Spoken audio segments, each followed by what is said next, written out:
Monsieur Marissette. Merci. Alors, je me rappelle que c'est un débat que j'avais déjà ouvert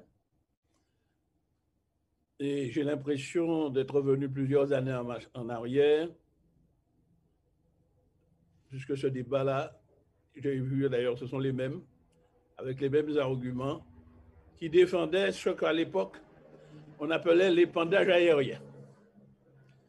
Il a fallu beaucoup se mobiliser pour qu'enfin l'État se décide à prendre une loi pour interdire qu'on fasse l'épandage soit par avion ou soit par hélicoptère, puisque l'épandage aérien se définissait avec ces moyens-là.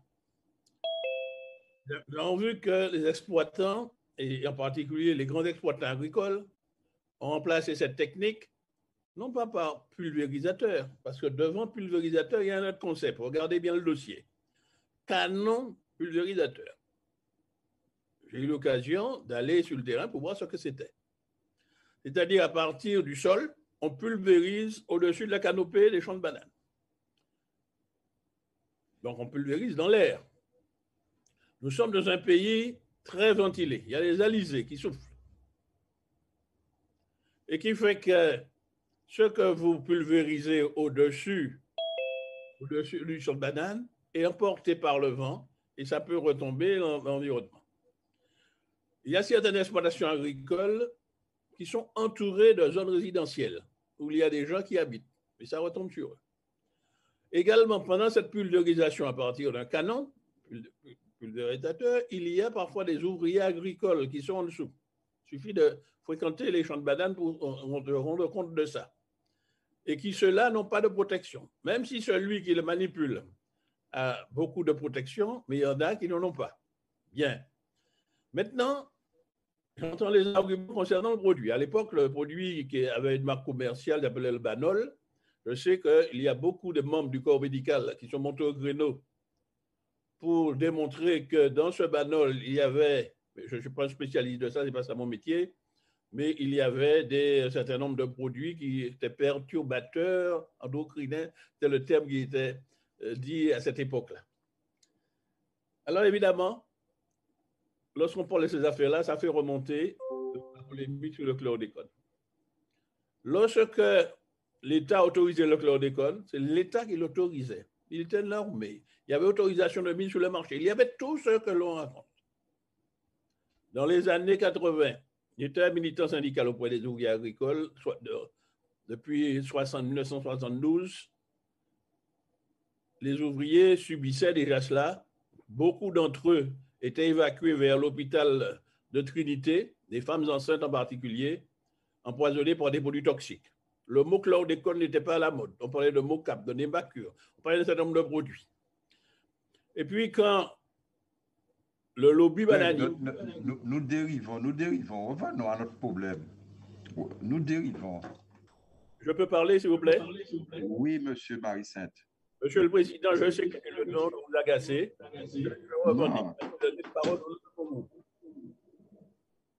Je ne tolère pas que vous puissiez, pendant mes propos, intervenir pour contrer mes arguments. Et la patience d'attendre que j'ai fini, et puis vous pourrez parler. Je dis que c'est... mais quand il y a des dérives, il faut qu'on revienne au sujet. Quelle est la dérive? Quelle est la dérive? On parle de... Comme sur l'installation de jeunes agriculteurs, ils passent sur la chlordécone en Martinique, quoi. Permettez, s'il vous plaît. Allez-y, s'il vous plaît. Mais concluez, s'il vous plaît. Concluez. Non, monsieur, laissez-moi terminer. Je dis que les mêmes arguments que j'ai entendus là, et vous n'êtes pas intervenu pour demander aux gens de ne pas développer les arguments des lobbies bananiers. Les mêmes arguments qu'on utilisait pour le chlordécone ou pour le Banol, pour dire que si on ne le fait pas, toutes les exploitations agricoles vont disparaître, eh bien, vous avez vu, il a fallu que la loi intervienne et on a trouvé d'autres solutions. Les bananiers sont toujours là. Moi, je connais des exploitations bananiers qui n'utilisent pas des produits toxiques. Ils utilisent des coupe-feuilles pour éliminer les feuilles qui sont touchées par ce fameux champignon. Donc, moi, je prétends que lorsqu'on utilise des canons pulvérisateurs, Cela équivaut à un épandage aérien et avec les vents qui soufflent, le produit ne reste pas simplement sur les feuilles, mais peuvent évidemment incommoder tout le voisinage. Donc, il est temps que nous arrivions à une agriculture bio sans produits chimiques. Il s'agit là de bananes export qui sont exportées. Alors, on empoisonne ici, mais le fruit, puisque les scientifiques disent que le produit ne passe pas dans le fruit, ceux qui vont le consommer en dehors de la Martinique, de l'autre côté de l'Atlantique, seront certains qui ne seront pas intoxiqués.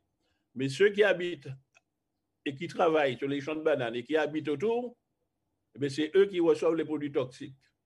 Alors, on nous dit que c'est autorisé, etc. Mais les autres produits aussi étaient autorisés jusqu'à ce qu'on les dénonce. Donc, j'avais déjà entamé ce débat-là.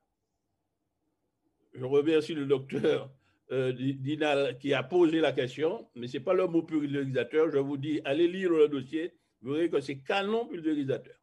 Voilà, j'en ai fini, même si ça agace. Mais je tenais à le dire puisque le débat a été ouvert, mais je rappelle que j'avais déjà posé cette question-là il y a 2 ou 3 séances auparavant. J'en ai fini. Catherine Concorde. Très rapidement, Président, parce que je ne peux pas laisser passer un certain nombre de choses. Il n'y a eu aucune volonté de maintenir l'épandage aérien lors de travaux qui avaient été entamés pendant la mandature régionale. Certains ont pris cet argument et en font un odieux fonds de commerce depuis maintenant plus d'une décennie, mais c'est faux. Et celle qui vous parle présidait cette commission et cette instance qui avait été mise en place pour aider les agriculteurs à passer d'un système à un autre. Autrement dit, se donner 6 mois pour leur fournir des alternatives à l'épandage aérien et éviter ainsi des problèmes quant à l'arrêt brutal de cette pratique. Voilà ce qui avait été mis en place. Il n'y a eu aucune volonté de maintenir l'épandage aérien, mais simplement accompagner une profession sans distinction de gros, de petits, de moyens pour passer à un autre mode de traitement des exploitations bananières. Donc, depuis plus d'une décennie, j'entends dire ça, j'entends parler de ça. Là, maintenant, je dis que ça suffit. Et quand certains utilisent un ton docte, très doctoral, très gras et épais, comme on dirait en créole, pour parler d'un certain nombre de choses et donner l'impression que c'est la vérité, comme hier, que la casse de Séguineau n'avait aucun impact sur la distribution d'eau. Aujourd'hui, c'est une commission qui voulait le maintien de l'épandage aérien. Je dis non. Je dis non. Il faut donner du sens aux mots politiques. Il faut donner du sens à l'activité politique. Et l'activité politique ne doit pas simplement aujourd'hui se résumer à attaquer l'autre, à enfoncer l'autre, à toujours chercher à éteindre la lumière sur l'autre, sans jamais chercher soi-même à allumer la moindre petite lampe sur son activité politique.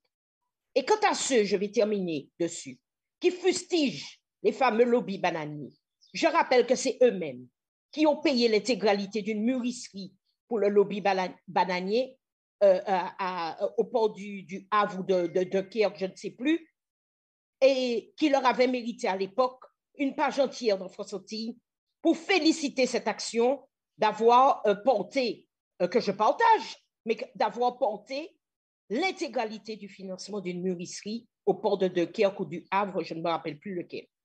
Donc, l'histoire des lobbies bananiers, il faut arrêter de faire croire que certains en auraient le monopole et d'autres seraient des petits planteurs vertueux, etc., etc. Il faut arrêter la mascarade. Arrêtez puis ça.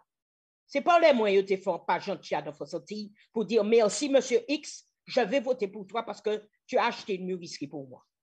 C'est pas les moyens, c'est pas nos moyens qui étaient dans page France Antilles là.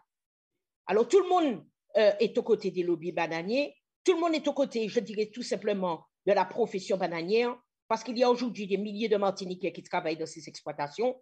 Et même si le collègue Nadeau le dit avec beaucoup de précaution et beaucoup d'humilité qu'il faut peut-être repenser l'économie martiniquaise en ce sens, mais je ne crois que personne n'a aujourd'hui la solution d'arrêter là maintenant, à coup de il faut, les exploitations de bananes et de proposer comme alternative à cette culture d'export importante, par exemple, des conteneurs de bois d'Inde à la place.